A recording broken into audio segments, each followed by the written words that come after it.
360-degree management on 6 feet above ground.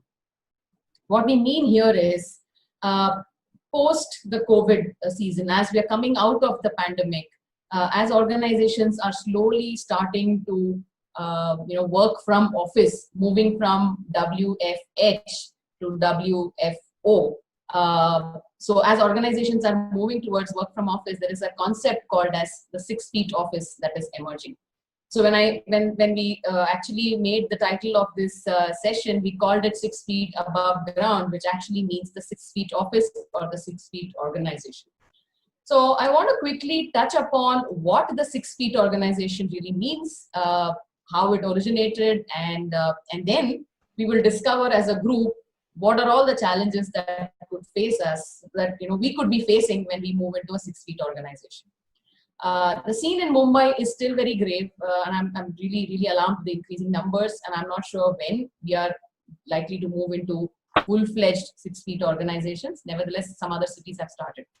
So it's like this. So, my favorite character in all my HR stories is Anamika.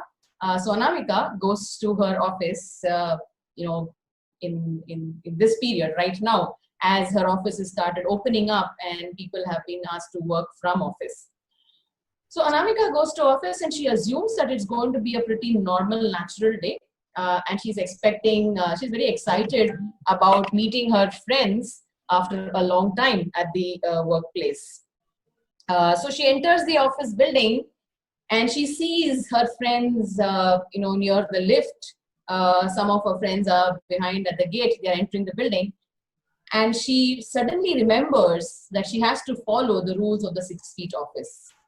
So she restrains herself from going and giving her friends a big hug.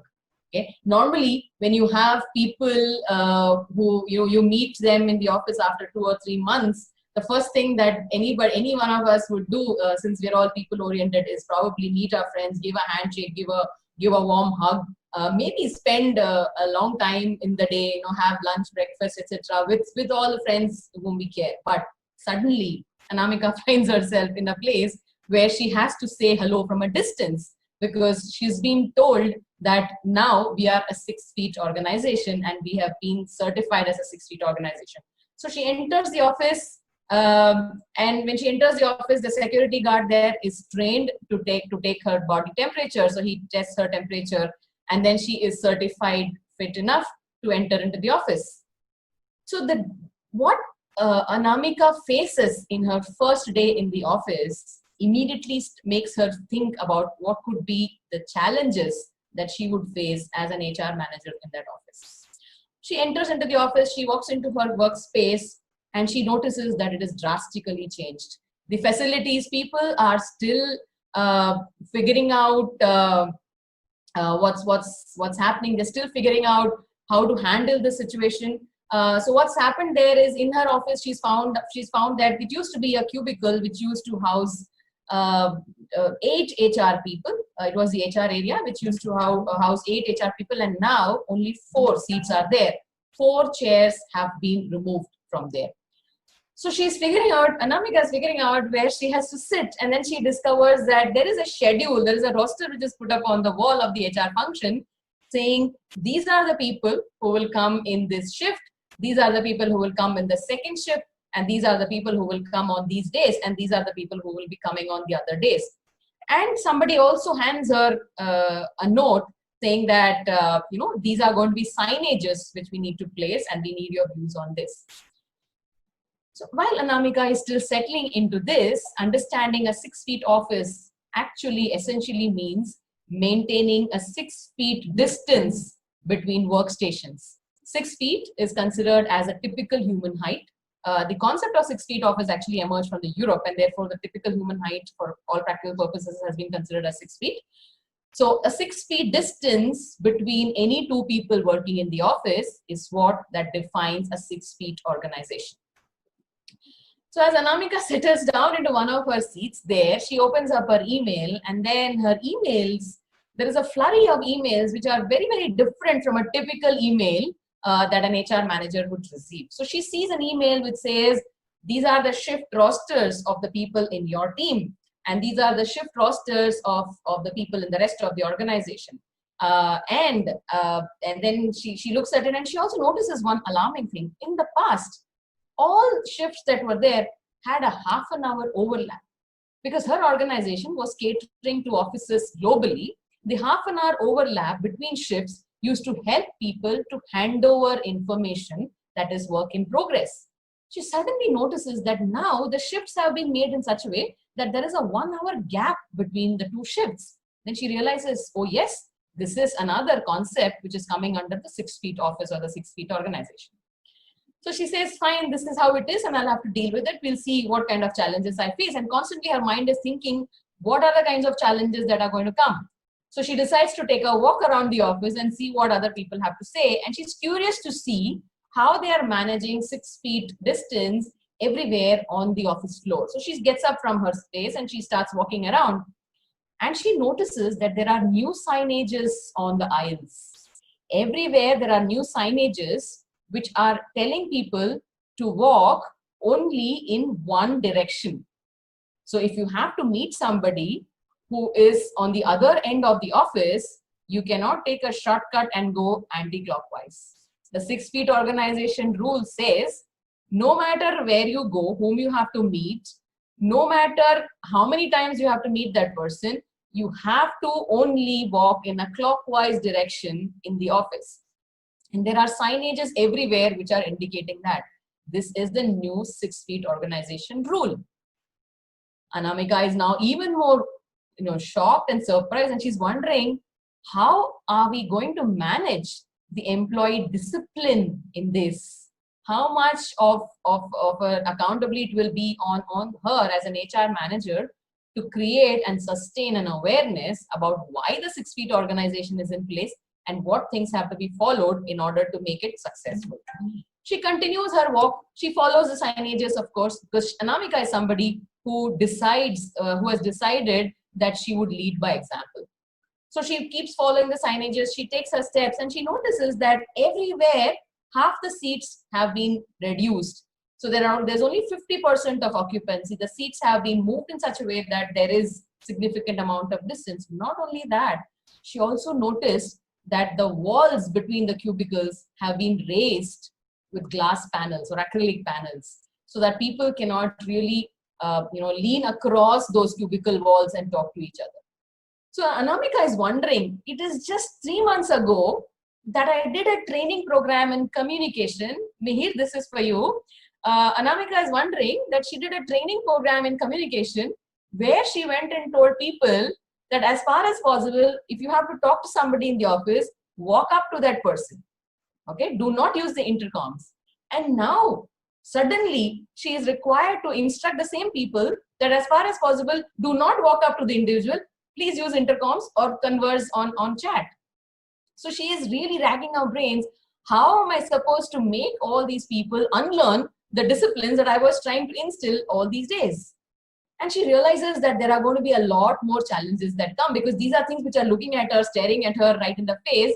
There are a lot more hidden things which will emerge slowly as she progresses in the organization. So this is Anamika's situation at the workplace on day 1, when she realizes that her organization is a 6 feet organization. They have been certified as a 6 feet office. Right? Now, believe me, this is a terminology that I just genuinely wanted everybody in this group to understand, because whether your city is severely under COVID or not, it doesn't matter. However, it does definitely make sense, one, to be aware of a global terminology. 6 feet organization or 6 feet office is propagated very much in the European countries, and obviously in India as well. In cities like Mumbai, 6 feet offices have been spoken up by a lot of the multinationals and a lot of the organizations who are working with the Western world, because this is an extreme sense of precaution that's happening. So one is, in the 6 feet office, every individual will be checked for their wellness when they enter the office every day. That's one thing which is mandatory. There are rules of seating. There are washroom rules. That is, every alternate washroom has been blocked off. Now that's another thing that Anamika noticed. So that's one thing that's happening. Seats have been reduced. And another thing that's happening is, cafeteria. So, it's such a complete overturn from what it was 3 months ago. I remember in all our offices in Mumbai, in Mumbai we have a problem of rodents, rats. Rats come into all our offices and you'll find them on the false ceiling. So it's very, very common problem. So we used to have our admin team who used to tell us, no eating at your desks. Everybody has to go to the cafeteria only for food. Okay. And now what Anamika is seeing in a new office place is there is a signage which says the cafeteria will house only 10 people. It's a 50-seater cafeteria. There is a signage which says to seat 10 people only. And it is requested that all employees have their meals at their desks. This is an amazing change. And she's wondering how are people going to break their old habits? So people find themselves having their lunch at their workplaces. So the challenges she's facing now, these are the few initial ones which she sees in the very first day. So then she goes back to her place and she starts thinking, what is it that can happen further? So then she's wondering what about the HR processes? We've been having a practice of doing these stand-up meetings where the project teams meet up every day, like a toolbox meeting. The first thing that they do is every day they catch up for about 15 minutes. They figure out on what are the actionables for the day before they progress. How is that going to happen? And she discovers that she has to come up with rules on how that has happened because she has been told to minimize person-to-person interaction as much as she can and bring about policies which encourage people to connect over video conferencing. So that's one thing that is right there on her plate, and she has to get into action to make that work in the organization. And as she's walking back to her place and as she's walking around the rest of the day, she notices that even conference rooms are looking very different. No conference room can seat more than 10 people at a time if they are big. And if they are small conference rooms, either they have been sealed off completely as non-functional or they have been converted to a single user or a 2-user conference rooms or some smaller meeting rooms. So she's wondering what is she going to do to manage all these changes. So as she's thinking through, she's also figuring out that obviously she came mentally prepared. She came to work assuming that she'll have to change the attendance policies because already 50% of her organization is going to continue to work from home. So she'll have to come up with policies that cater to that as well. And then she wonders what will happen when we have to conduct training programs. So she has her first catch-up meeting with her learning and development head.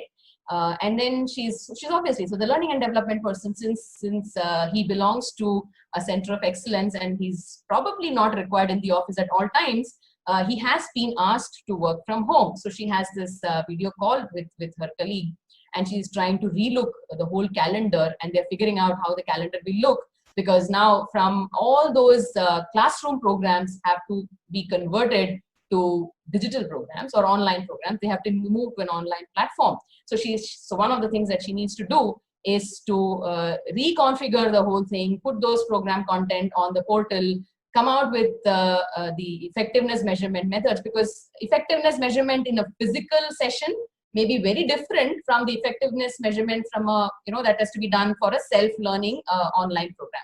So she has to work with her learning and development manager to come out with that. So that's another thing which gets added onto her things to do. So policies, of course, the learning portal, how do you manage learning? How do you manage attendance into learning? How do you manage nominations for the learning programs? How do you measure effectiveness? How do you bring in external facilitators? So she works for a project company which requires a lot of project-related technical training.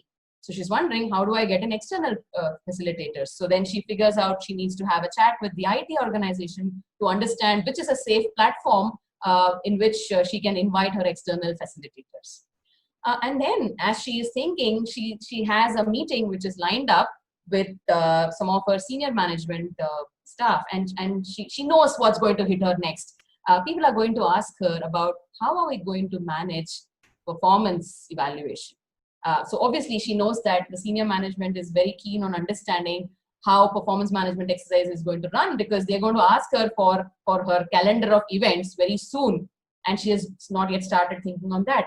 When it comes to performance evaluation, it's not just movement of the performance appraisal forms. I think whoever has heard me enough number of times knows that performance management, in my mind, and I wish it is so in everyone's mind, is not just, does not restrict itself to movement of assessment forms from person to person. So performance management is end to end. It's about how people interact. It's how people delegate tasks. It's how people take delegation.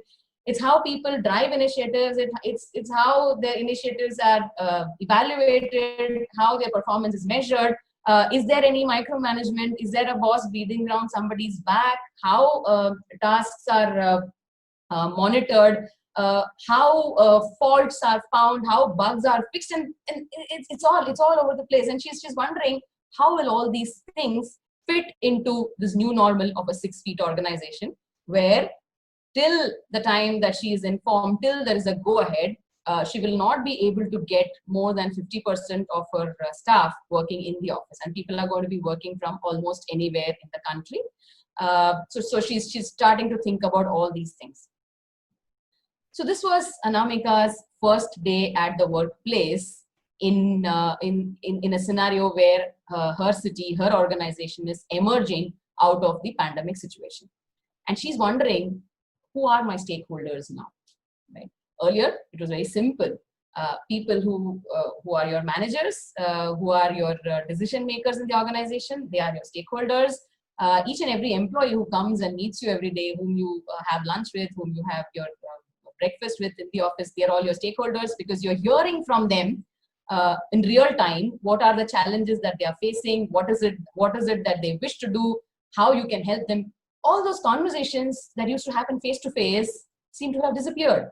Now, all these conversations, she'll have to figure out how she has to track her conversations with all her stakeholders, and just to ensure that every single stakeholder's concern is addressed through the 6 feet organization concept, because that's a compliance that is required to be, because our organization has been certified as a 6 feet organization, which means at random there can be checks whether they are following the rules of the 6 feet organization. The rules, as I said, is everyone is checked for their wellness as they enter the office. The seating is kept in such a way that there is a 6 feet distance between two workstations or two chairs, two people working. The cafeterias are reduced in numbers so that equal distance, social distance is maintained between people. The conference rooms have been reconfigured to seat fewer people so that distancing is maintained. A lot of the coffee vending machines have been reduced. The number of coffee vending machines have been reduced. And there are lots of precautions around how do you sanitize yourself as you enter the office. Each time you leave the office, even for picking up a courier parcel or something, and you re-enter.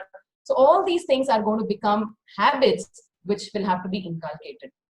Now, when it comes to inculcating habits in people and making it part of what they do every day, is itself something that was overwhelming our friend Anamika. So there she is, her day one at the workplace, trying to figure out how is she going to